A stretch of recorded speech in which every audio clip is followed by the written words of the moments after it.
Good morning to you. Dominique Hawkins may be out a little longer. He tweaked his ankle yesterday in practice. Hawkins, of course, has not played since he sprained that same ankle January 2nd against Ole Miss. This morning, we start with our games of the week last night. A doubleheader out at the Eastern Kentucky Expo Center in Pikeville. Two top 5 teams in the country squaring off in the men's game. Number 1, U-Pike, Kelly Wells.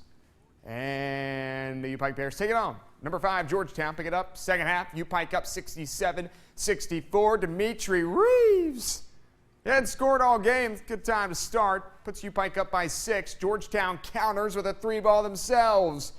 That's Noah Cottrell, Logan, West Virginia native. Back to a 3-point game. 3.5 minutes to go now. Makari Brooks, circus shot, can't get it to go, but Colt Chapman there to tip it in. Bears up by 6. Later, Tigers down by 2.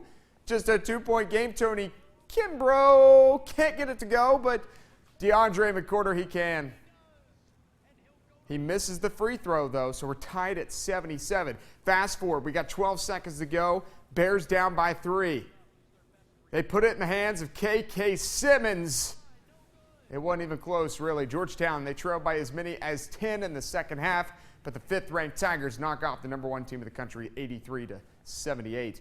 All right, before that game, the 16th-ranked U-Pike women take it on Georgetown. First quarter, Kayla Day. I mean, she got clobbered. There's no foul call, but she'll take the 2 points for number 2. Second quarter, U-Pike on the break. Candace Porter, baseline J. She had 14.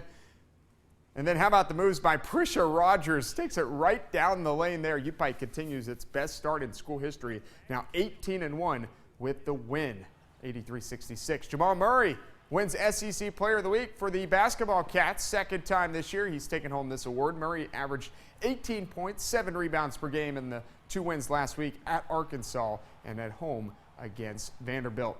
Late tip time for Wednesday's game between the Cats and the Missouri Tigers. 9 o'clock on the SEC Network. Mizzou dead last in the Southeastern Conference with an 8-11 record. After that, it's off to Allen Fieldhouse where Kentucky will take on Rock Chalk Jayhawk, Kansas on Saturday.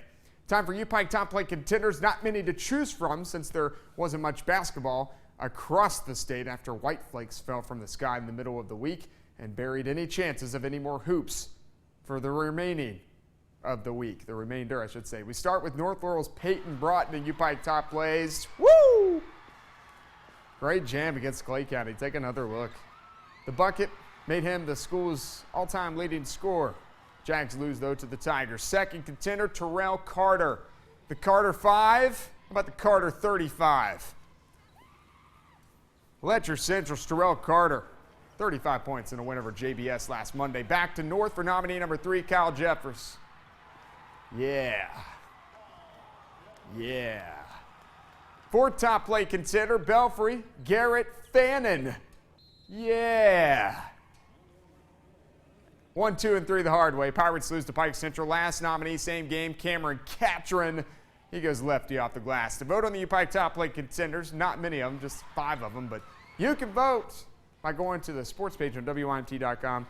Click the top 5 plays tab, and of course we'll count down the top 5 Thursday at 6. In the next half hour, we'll show you Kentucky women highlights. They win by 1 last night over Tennessee. That's First Look at Sports this morning. Enjoy your morning.